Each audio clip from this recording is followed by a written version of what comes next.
Hey guys, আজ আমি হাজির হয়েছি 2023 সালে মুক্তিপ্রাপ্ত একটি south Indian horror series the village নিয়ে। এই ভিডিওতে আমরা 1 থেকে 3টি এপিসোড এক্সপ্লেন করব। তো চলুন আর কথা না বাড়িয়ে শুরু করা যাক। গল্পটি শুরু হয় এক দুর্যোগের রাতে। সেতু নামের একজন লোক তার প্রেগনেন্ট স্ত্রীকে নিয়ে হসপিটালের দিকে যাচ্ছিল। যে কোনো সময় সন্তান ভূমিষ্ঠ হবে। তাদের সাথে রয়েছে তাদের পরিবারের সদস্যরা। মালা এবং সেতুর দুইজনেরই মা সাথে ছিল। বৃষ্টির কারণে রাস্তার মাঝখানে একটি বড় গাছ পড়েছিল, যে কারণে তাদের গাড়ি সামনের দিকে এগোতে পারে না। এদিকে ব্যথায় মালা ছটপট করছিল, তাই সেতু নামে এবং অন্যান্য লোকদের নিয়ে গাছটি সরানোর চেষ্টা করে। তবে তারা হাজার কষ্ট করেও গাছটি সরাতে পারে না। তখন আরেকজন লোক বলে অন্য একটি রাস্তা দিয়েও যাওয়া যাবে, পুরনো কারখানার রাস্তা দিয়েও শহরে যাওয়া সম্ভব। এই কথা শুনে সেতু আর কিছু না ভেবেই ছুটে গিয়ে গাড়িতে ওঠে আর ওই রাস্তা দিয়ে গাড়ি চালাতে বলে। আর আমরা দেখতে পাই চাদর মুড়ি দেওয়া কিছু লোক সেতুদের গাড়ির দিকে তাকিয়ে আছে। দেখে মনে হচ্ছে তারা যেন চাচ্ছে তারা ওই দিক দিয়েই যাক। এখন যেতে যেতে মালা বলে আমার কিছুই ভাল লাগছে না, চলো আমরা গ্রামে ফিরে যাই। তখন সেতু বলে গ্রামে এমন কোনো ডাক্তার নেই যে তোমার এই অবস্থার চিকিৎসা করতে পারবে, তাদের শহরে গিয়েই চিকিৎসা করতে হবে। হঠাৎ তাদের গাড়ির সাথে একজন লোকের অ্যাক্সিডেন্ট হয়। গাড়ির সবাই বেশ অবাক হয়ে যায়। সেতু নিচে নামে দেখার জন্য যে লোকটি ঠিক আছে কিনা। দেখা যায় লোকটির মুখে অদ্ভুত সব ক্ষতর চিহ্ন। লোকটিকে দেখে মনে হচ্ছে সে হয়তোবা বেঁচে নেই। সেতু কিছু বুঝে ওঠার আগে তার পাশে থাকা লোকটির মাথা কেটে নিচে পড়ে যায়। সেতু উপরের দিকে তাকিয়ে দেখতে পায় অদ্ভুত কিছু লোক দাঁড়িয়ে আছে, যারা কিনা একাধারে তাদের দিকে তীর ছুঁড়ে মারছে। লোকগুলো সেতুর উপরে এবং তাদের সাথে থাকা পরিবারের সদস্যদের উপর আক্রমণ করতে শুরু করে। এই আক্রমণে তীর এসে সেতুর পিঠে লাগে এবং মালার সামনেই মারা যায়। আর এখানেই সিন কাট হয়। আর আমরা প্রকাশ নামের একজন ব্যক্তিকে দেখতে পাই, যে কিনা হুইল চেয়ারে বসেছিল। প্রকাশের সঙ্গে দেখা করতে আসে ফরহান হামিদ নামের একজন ভাড়াটে গুন্ডা। প্রকাশ ফারহানকে কিছু গোপন স্যাম্পল কালেক্ট করার জন্য কাটিয়ার নামের এক গ্রামে পাঠাচ্ছিল। প্রকাশ বলে আজ সন্ধ্যায় কাটিয়ার দিকে রওনা দাও এবং তোমার সাথে আমার কাছের লোক জাগান যাবে। এটা নিয়ে আর কোনো কথা নয়। এটুকু বলে প্রকাশ সেখান থেকে চলে যায়। ফারহান বলে সে এত সহজে সেখানে যেতে পারবে না। অস্ত্র, নিরাপত্তা এবং সবকিছু নিশ্চিত করতে তার অনেকটা সময় লেগে যাবে। জাগানো বলে সে এত শর্ট নোটিসে যেতে পারবে না। এই কথা শুনে রেগে গিয়ে প্রকাশ বলে ওই জায়গা সম্পর্কে জানে একমাত্র জীবিত লোক একজনই আছে, আর সেটা হলো জাগা, আর তাকে যেতেই হবে। তা না হলে প্রকাশ তার গোপনীয় সকল তথ্য সবার কাছে ফাঁস করে দেবে। এই বলে প্রকাশ সেখান থেকে বিদায় নেয়। এদিকে চিন্তায় পড়ে যায় জাগা। এরপর আমরা নাবাবালা নামে একটি গ্রাম দেখি। এখানে শক্তি নামের একজন বয়স্ক ব্যক্তি আসে। তারা একটি উৎসব নিয়ে কথা বলতে থাকে। শক্তি প্রতি বছর এই উৎসবের আয়োজন করে, আর তার লক্ষ্য হলো গ্রামের সবার মধ্যে একতা বজায় রাখা। এখানে শক্তি বারের মালিক পিটারকে বলে সে এই গ্রামের জন্য নিজের পরিবারকে ছেড়ে দিয়েছিল, তাই সে গ্রামের জন্য সব করতে পারে। আর এরপর দৃশ্য চলে যায় একটি হাইওয়েতে। ফুল স্পিডে চলতে থাকা একটা গাড়িকে হঠাৎই থেমে যেতে হয়, কারণ সামনে প্রচুর জ্যাম লেগেছিল। গাড়ি থেকে নেমে আসে গৌতম। এখান থেকে খবর নিয়ে গৌতম জানতে পারে যে একটি অ্যাক্সিডেন্টের কারণে এই ট্রাফিক হয়েছে, যা খুব সহজে কমবে না। গৌতমের সাথে রয়েছে তার স্ত্রী এবং তার একটি মেয়ে। গৌতমের স্ত্রী নেহা জিপিএস দেখে বলে আরো একটি রাস্তা আছে, যা কিছু দূর পর গিয়ে হাইওয়ের সাথে যুক্ত হয়। গৌতম গাড়ি ঘুরিয়ে সেই রাস্তা দিয়ে যেতে শুরু করে। কিছু দূর যাওয়ার পর তারা লক্ষ্য করে আশেপাশে কোনো গাড়ি নেই। তারা একটু চিন্তায় পড়ে যে আসলেই তারা সঠিক রাস্তায় যাচ্ছে কিনা। নেহা তখন বলে আমাদের একটি হোটেলে ওঠা উচিত এবং রাতটা সেখানেই পার করা উচিত। গৌতম বলে জিপিএস অনুযায়ী সামনেই হাইওয়ে পড়বে, তাই আমাদের উচিত গাড়ি না থামিয়ে চালিয়ে যাওয়া। এইভাবে কিছুক্ষণ চলার পর হঠাৎই তাদের গাড়ি আবারও থেমে যায়। গৌতম নেমে দেখে তাদের গাড়ির টায়ার পাংচার হয়ে গেছে। যেখানে তাদের গাড়িটি থেমেছে জায়গাটি খুব বেশি সুবিধার না, জঙ্গলে ঘেরা এবং বেশ নিরিবিলি, আর আশেপাশে কেউই নেই। গৌতম তার স্ত্রী এবং তার মেয়েকে গাড়িতেই থাকতে বলে আর নিজে অন্য কোনো গ্যারেজ অথবা কারো থেকে সাহায্য নেওয়ার জন্য বেরিয়ে পড়ে। নেহা গৌতমকে বলে তাদের কুকুর হ্যাট্রিককে তার সাথে নিয়ে যেতে, তবে গৌতম হ্যাট্রিককে তাদের গাড়িতেই রেখে যায়। গৌতম বা নেহার কানো ফোনে কোনো সিগন্যাল পাওয়া যাচ্ছিল না। গৌতম সাহায্যের আশায় অনেকক্ষণ ঘোরাঘুরি করে। এইভাবে ঘোরাঘুরি করতে করতে সে এসে পৌঁছায় পিটারের বারে। সেখানে পিটার এবং সবাই বেশ আড্ডা দিচ্ছিল। গৌতম তাদের কাছে গিয়ে তার পরিবারের পরিস্থিতির কথা সবাইকে জানায়, যে তারা চেন্নাইয়ের উদ্দেশ্যে রওনা দিয়েছিল, পথেই তাদের গাড়ি নষ্ট হয়ে গিয়েছে, তাই তারা যেন একটু গৌতমের পরিবারকে সাহায্য করে। পিটার তাকে ড্রিঙ্ক অফার করলে গৌতম তা মানা করে, কারণ তার পরিবার তার আশায় বসে আছে। শক্তি জিজ্ঞাসা করে তার গাড়ি কোথায় আছে। গৌতম তখন বলে সে কাট্টিয়াল নামের এক জায়গায় গাড়িটি রেখে এসেছে। এই নাম শুনতে আশেপাশে যেন বজ্রপাত শুরু হয়ে যায়। সবাই চমকে ওঠে এবং গৌতমকে দেখতে থাকে। এক বৃদ্ধ এসে বলে সে অনেক বড় ভুল করে এসেছে। পিটার পিটার বলে তারা কেউই ওই এলাকায় যায় না, কেননা সেখানে ভয়ানক সব ভূত থাকে।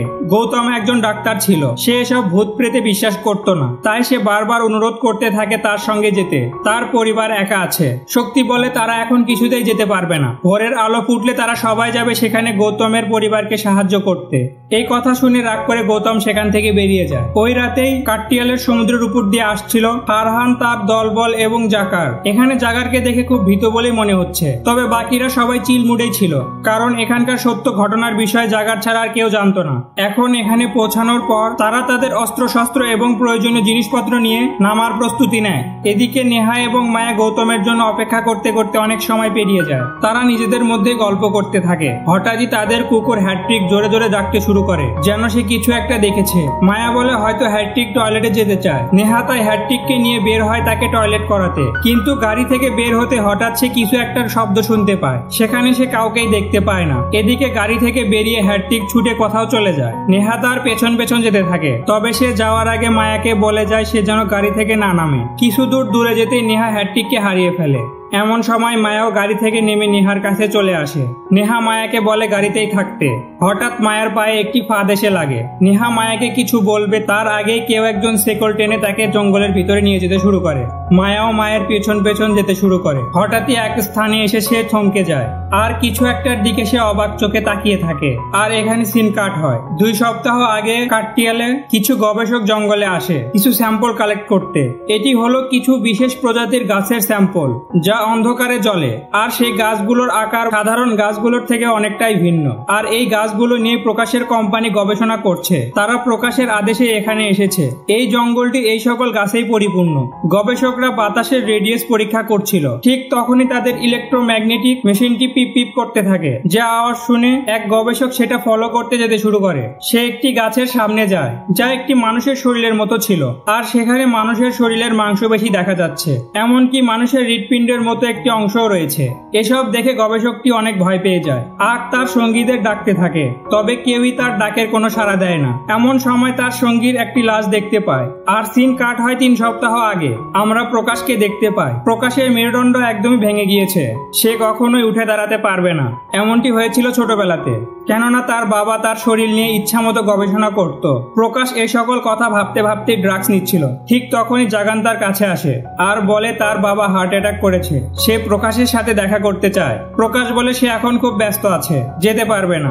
এখানে আমরা তাদের দুজনের কথা থেকে বুঝতে পারি যে সে তার বাবাকে একদমই পছন্দ করে না। তার এই অবস্থার কারণে সে তার বাবাকে অনেক ঘৃণা করে। এখন সিন কাট হয় বর্তমানে, যেখানে আমরা ফারহান এবং জাগানকে দলবল নিয়ে জঙ্গলে দেখতে পাই। তারা বেস তৈরি করার জন্য জায়গা খুঁজছিল। তখনই প্রকাশের কল আসে। প্রকাশ তাকে বলে বেস তৈরি করে সময় নষ্ট না করে সামনের দিকে এগিয়ে যেতে আর দ্রুত কাজটি শেষ করতে। জাগান তাকে বোঝানোর চেষ্টা করে তারা দিনের আলোতেও এই কাজটি করতে পারে। রাতের অন্ধকারে তাদের জন্য এই কাজটি করা সম্ভব হবে না। তবে প্রকাশ গোপনেই রাতের অন্ধকারে কাজটি শেষ করতে চাইছে, তাই সে জাগানকে হুমকি দেয়। সে বলে তুমি যদি আমার কথা না শোনো, একটি বোতাম চাপলেই তোমার জীবন শেষ। ফলে জাগানের আর কিছুই বলার থাকে না। সে এগিয়ে যেতে থাকে আবারও। আর এইদিকে গৌতম বৃষ্টির মধ্যে স্ত্রী এবং তার মেয়েকে খুঁজতে খুঁজতে চলে আসে। হুট করে একটি গাছের সাথে লেগে সে পড়ে যায় আর জ্ঞান হারিয়ে ফেলে। আর এর মধ্যেই পিটার, শক্তি এবং মোটর মেকানিক সেখানে আসে আর গৌতমকে খুঁজে পায়। তারা গৌতমকে নিয়ে গাড়ির দিকে রওনা দেয়। গৌতম পিটারকে বলে শক্তির হাতে বন্দুক কেন? শক্তি বলে ওই কাটটিয়াল গ্রামে কি আছে তা কেউ জানে না, হতে পারে সেখানে ডাকাত আছে, তাই নিরাপত্তার জন্য এই বন্দুক। কারুনাকাম বলে ওই গ্রামের দিকে যে যায় সে আর ফিরে আসে না, এমনকি তার লাশও খুঁজে পাওয়া যায় না। তার ছেলে এবং ছেলের স্ত্রীও ওই রাস্তা দিয়ে হসপিটালে যাচ্ছিল আর এরপর কখনো তারা ফেরেনি। এর ফলে আমরা বুঝতে পারি প্রথম দৃশ্যে সেতুর বাবাই হলো এই মোটর মেকানিক কারুনাকাম। অন্যদিকে ওই একই সময় ফারহানের দলও জঙ্গলের ভিতর দিয়ে এগিয়ে যাচ্ছিল। পথে জাগান সিগারেট ধরালে হ্যাপি নামের ওই দলের একমাত্র মেয়েটি তাকে সিগারেট ফেলে দিতে বলে, কারণ এর ফলে থাকা তাদের আশেপাশের শত্রু তাদের উপস্থিতি জেনে যেতে পারবে। এরপর সিন কাট হয়ে চলে যায় 1989 সালে কাটটিয়াল গ্রামে। আমরা মেকানিক, সেতুর বাবা, কারুনাকাম আকামকে দেখতে পায়। ওই সময় তার স্ত্রী এবং তার বোন এখানেই পাহাড় কাটার কাজ করত। গরিব আর ছোট জায়গার মানুষ হলেও কারণ আগামের ইচ্ছা ছিল অনেক বড়। তার ইচ্ছা ছিল তার ছেলে সেতু এসব কাজ করবে না, বরং বড় একজন ডাক্তার হবে। তাই সে সেতুকে দিনমজুরির কাজ করতে দেয় না, বরং সে তাকে পড়াশোনা করতে বলে। তারা সবাই বেশ ভালোভাবেই কাজ চালিয়ে যাচ্ছিল। এমন সময় সেখানে গাড়ি চেপে আসে এলাকার মাস্তান বনরাজ এবং তার বড় ভাই। বনরাজের বড় ভাই হলো এলাকার হর্তাকর্তা। সে তার ভাইকে এই কাটিয়াল গ্রামের দায়িত্ব দিয়ে যায়। শ্রমিকরা গুন্ডা বনরাজকে তেমন একটা পছন্দ করত না, তাই তারা তার দায়িত্ব পায় তেমন একটা খুশি ছিল না। বনরাজ এসে যখন দেখতে পায় সেতু কাজ না করে বরং বসে আছে, তখন সে তাকে মারধর করতে আরম্ভ করে, যা দেখে কারণ আগাম এবং তার পরিবার প্রতিবাদ করে। এর ফলে কারণ আগামকে মার খেতে হয়। মার খাওয়ার ফলে কারণ আগামের কিছু করার পরিস্থিতি থাকে না, যার ফলে তার পরিবার হয়ে পড়ে একদমই অসহায়। পুরো গ্রামের সামনে কারণ আগামের বইয়ের বস্ত্রহরণ করতে থাকে বনরাজ। কারোরই তাকে আটকানোর কোনো সাহস ছিল না, কারণ বনরাজের হাতে ছিল বন্দুক। লজ্জা অপমানে কারণ আগামের বোন নিজেকে নিজেই শেষ করে দেয়। এরপর নিজের বোনের সৎকার করার সময় সে ঠিক করে এর প্রতিশোধ নিবে। তাই সে শ্রমিকদের নিয়ে সেই রাতে বনরাজের উপর আক্রমণ করে এবং তার পুরুষাঙ্গ কেটে দেয়, আর তাকে নিয়ে তার বড় ভাইয়ের কাছে চলে যায়। এদের সবার দেওয়ালে পিঠ থেকে গিয়েছিল, তাই তারা কিছুই ভয় পাচ্ছিল না। পরিস্থিতি খুবই নাজুক হয়ে যায়। এমন সময় সামনে এগিয়ে আসে শক্তি। শক্তি মূলত বনরাজের ভাতিজা, অর্থাৎ সে এখানকার হর্তাকর্তার ছেলে। বলা যায় এই সকল জমির একমাত্র উত্তরাধিকারী, কিন্তু এই ব্যাপারে তার বিন্দুমাত্র অহংকার নেই। সে এই পরিবার থেকে একেবারেই উল্টো। কারণ আগাম গরিব হলেও সে তার সঙ্গে মিশেই বড় হয়েছে, তাই সে এখানে তার বাবা এবং কারণ আগাম দুইজনকেই বুঝিয়ে শান্ত করে আর তখনকার মতো পরিস্থিতি সামলে নেয়। আগুন তখনও নেভেনি। এই সব গল্প কারণ আগাম এবং শক্তি গৌতমের কাছে বলছিল। কথা বলতে বলতে তারা সেই জায়গায় পৌঁছে যায় যেখানে গৌতম তার গাড়ি রেখেছিল। তবে এখানে গাড়ির কোনো নাম নিশানাও নেই। গৌতম বুঝতে পারে না গাড়ি কোথায় গেল, তবে বাকি তিনজন ঠিকই বুঝতে পারে যে গাড়ি এবং গাড়ির ভিতরে থাকা দুইজন কোথায় গিয়েছে। তারা কাটিয়ালের রাস্তার দিকে ভীতু চোখে তাকিয়ে থাকে। এই রাস্তা দিয়ে টেনে নিয়ে যাওয়া হয়েছিল নিহাকে। গৌতম ওই রাস্তায় তার মেয়ের পড়ে থাকা বইটি দেখতে পায়, ফলে সে ভয় পেয়ে যায় আর চিৎকার করে তাদের ডাকতে থাকে। তখন শক্তি বলে এইভাবে চিৎকার করে সে তার পরিবারেরই সমস্যা বাড়াচ্ছে। এখন তারা তিনজন বুঝতে পারে গৌতমকে সাহায্য করার জন্য তাদেরকে ওই গ্রামে যেতে হবে। গৌতম যখন তার গাড়িটি খুঁজছিল ঠিক তখনই তার গাড়িকে আমরা কাটিয়াল গ্রামের ভিতর যেতে দেখতে পাই। কেউ একজন গাড়িটি শেকল দিয়ে টেনে ভিতরে নিয়ে যাচ্ছিল। তার চেহারা না দেখা গেলেও বোঝা যায় এটি দানব আকৃতির কেউ। দৃশ্য চলে যায় ফারহানের দলের কাছে। একটা সময় তারা জঙ্গলে সে অংশে পৌঁছায় যেখানে সে অদ্ভুত গাছগুলো রয়েছে। এই দৃশ্য দেখে সবাই খুব অবাক হয়ে যায়। সেখানে কিছু টেস্টি টিউবে প্রকাশের কোম্পানি এক্সোজেনিক লেভেল টক দেখে তারা বুঝতে পারে তাদের আগেও অন্য কেউ এখানে এসেছিল একই উদ্দেশ্যে। ফরহাদের দলের একজন ল্যাব ইউনিফর্মও দেখতে পায়, যেটা সরাতে তাদের সামনে চলে আসে একটা কাঁচা মাথা যা পোকায় খেয়ে ফেলেছে। সবাই এতে করে ভীষণ চমকে যায়। দৃশ্য চলে যায় 3 সপ্তাহ আগে প্রকাশের কাছে। প্রকাশ সিঙ্গাপুরে তার অসুস্থ বাবার সঙ্গে দেখা করতে যায়। প্রকাশের বাবা তাকে জিজ্ঞাসা করে ডাক্তার কি বলল। প্রকাশ তখন বলে স্পাইন থেরাপি তার উপর কাজ করছে না, সে আর কখনোই হাঁটতে পারবে না। এই সবকিছু হয়েছে তার বাবার দেওয়া ওই ইনজেকশনের কারণে। তার বাবা তাকে গিনিপিগ হিসেবে ব্যবহার করেছে আর তার ফলাফল হয়েছে ভয়াবহ।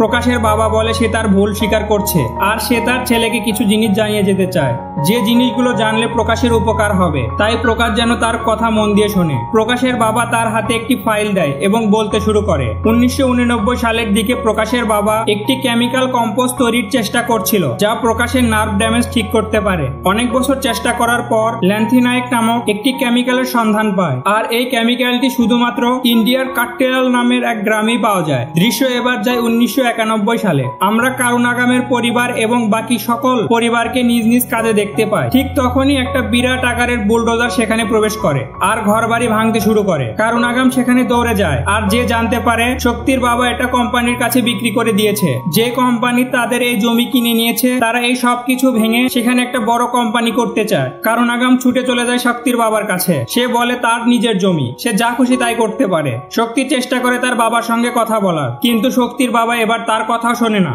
মূলত সে এই কাজ তার ছোট ভাইয়ের প্রতিশোধ দিতেই করেছে। এখন শক্তি বা কারণ আগামের কিছুই করার ছিল না, তাই রাগে ক্ষোভে শক্তি তার পরিবার ত্যাগ করে আর কারণ আগাম এবং সবাইকে নিয়ে রওনা দেয় নতুন একটি গ্রামের দিকে। গ্রামের সবাই কাঁদতে কাঁদতে তাদের প্রিয় গ্রাম কাট্টিয়াল ত্যাগ করে। করে। দৃশ্য চলে আসে বর্তমানে। ফারহানের দলে থাকা গবেষক ওই কাটা মাথার সাথে তার ইউনিফর্মে এক্সোজনিকের লোগো দেখতে পায়। ফলে সে বুঝতে পারে এই লোকটিও একজন বিজ্ঞানী ছিল। সে প্রকাশের কোম্পানি এক্সোজনিকের হয়ে কাজ করত।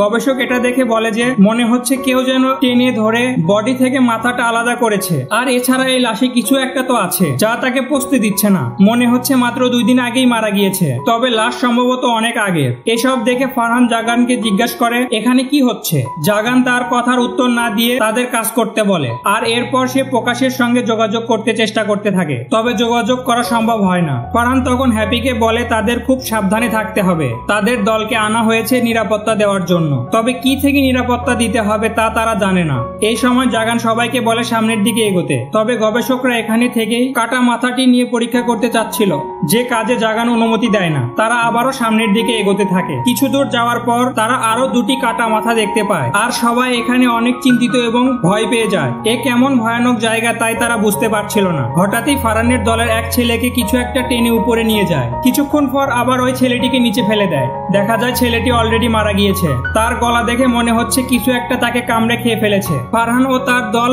গুলি করতে থাকে ওই গাছটির দিকে। অন্যদিকে নেহার জ্ঞান ফিরে আসলে সে নিজেকে একটি গুহার ভিতর দেখতে পায়। পাশ ফিরে সে দেখতে পায় তার মেয়ে মায়াও এখানে রয়েছে, তবে সে একটি খাঁচার ভিতরে বন্দী। নেহা তার মেয়েকে বারবার ডাকতে থাকে, তবে মায়া কোনো সাড়া দেয় না। সে ঘুমিয়ে আছে কিংবা অজ্ঞান হয়ে আছে। হঠাৎই সেখানে অদ্ভুত টাইপের বামন আকৃতির একজন লোক দেখা যায়। তাকে দেখে বোঝাই যাচ্ছিল না সে মানুষ নাকি অন্য কিছু। সে অদ্ভুত শব্দ করতে করতে মায়ের খাঁচার দিকে যায়। নেহা তখন চিৎকার করে তার মেয়ের কাছে যেতে নিষেধ করে, কিন্তু ওই প্রাণীটি থামে না। আর ঠিক তখনই আরেকটি প্রাণী নেহার সামনে লাফ দিয়ে আসে। নেহার ভয়ঙ্কর চিৎকারে এই দৃশ্যটি এখানেই শেষ হয়ে যায়। অন্যদিকে জঙ্গলের ভিতর ফারহানের দল তাদের সঙ্গীর এমন নির্মম মৃত্যুতে ভেঙে পড়েছিল। তারা তাদের সঙ্গীকে এখানে সমাধিস্থ করে।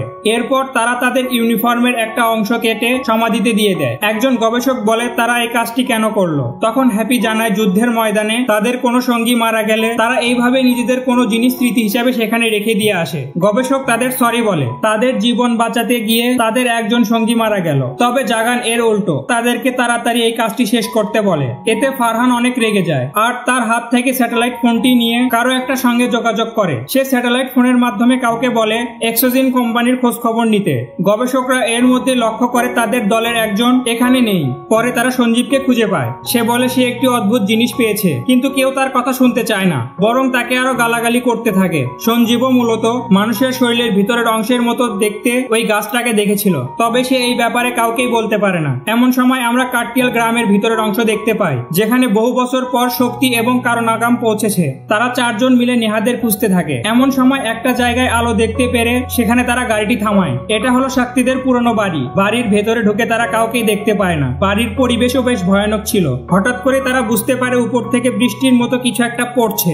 উপরে দেখতেই ওই ভয়ানক মনস্টারের মতো দেখতে প্রাণীগুলো তাদের ওপর ঝাঁপিয়ে পড়ে। তারা বহু কষ্টে ওদের কাছ থেকে নিজেদেরকে ছাড়িয়ে নেয় আর দৌড়ে বাইরে চলে আসে। বাহিরে তারা কিছু শিয়ালকে দেখতে পায়। এগুলো কোনো সাধারণ শিয়াল ছিল না, তাদের শরীরে অদ্ভুত ধরনের ক্ষত ছিল। তারা ছুটতে শুরু করলে শিয়ালের দলও তাদের পিছু পিছু ছুটতে শুরু করে। শিয়ালগুলো তাদের ওপর হামলা করলে তারা কোনোভাবে একজন আরেকজনকে সাহায্য করে একে অপরের জীবন বাঁচায়। ঠিক তখনই তারা লক্ষ্য করে তাদের সঙ্গে পিটার নেই। সে দৌড়াতে গিয়ে একটা কুয়োর কাছে পৌঁছেছিল। ঠিক তার গায়ের ওপর তখনই শিয়ালটি লাফ দিলে পিটার কুয়োতে পড়ে যায়। 3 জনের কেউই ছুটে গিয়ে তাকে ধরতে পারে না। আর তারা 3 জন কোনো কিছু বুঝতে না পেরে তারা 3 জনও কুয়োর ভিতর লাফ দেয়। আর এখানে এপিসোডটি শেষ হয়ে যায়। ভিডিওটি কেমন লাগলো অবশ্যই জানাবেন, আর বাকি 3টি পার্ট দেখতে চাইলে কমেন্ট করে জানাবেন। ধন্যবাদ।